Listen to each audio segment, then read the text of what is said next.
Ito, mayroon uli akong headband na ginawa. Belt uli siya ng dress na pang simba. Ayan. Pakita ko sa inyo. Ibang color naman siya. Ibang color naman. Ayan. Ito. DIY na headband. From belt. Ayan. Sintron siya ng dress na yan. Ayan.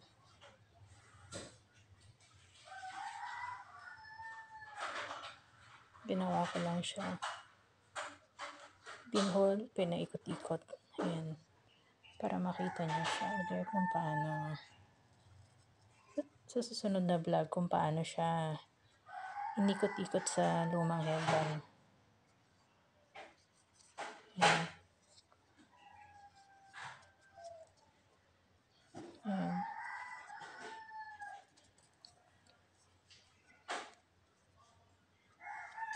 Sa camera hindi sila magkakulay.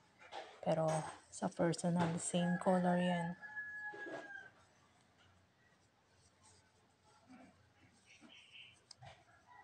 Ito. Pinaikot-ikot. Tsaka mo siya pagsasalubungin sa gitna, i-ribbon. Ayan. May basket pa ako doon.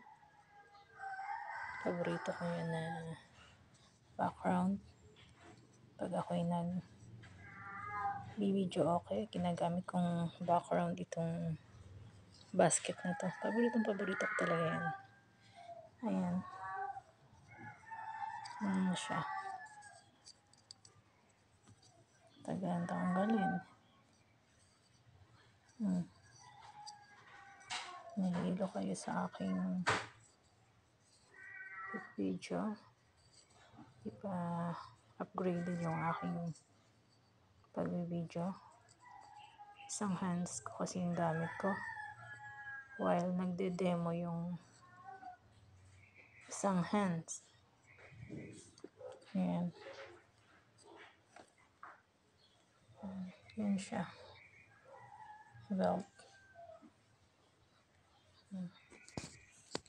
Ayan. Sana ay meron kayong natutunan. Mga mami na katulad ko nagtitipid.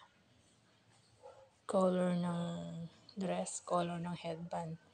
Hindi na kayo bibili ng sobrang daming headband. Ayan. Isi-save nyo lang yung natanggalan ng design. Tatabi nyo lang siya.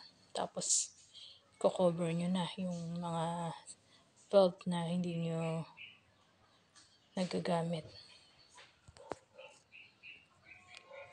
See you next my vlog. Thanks!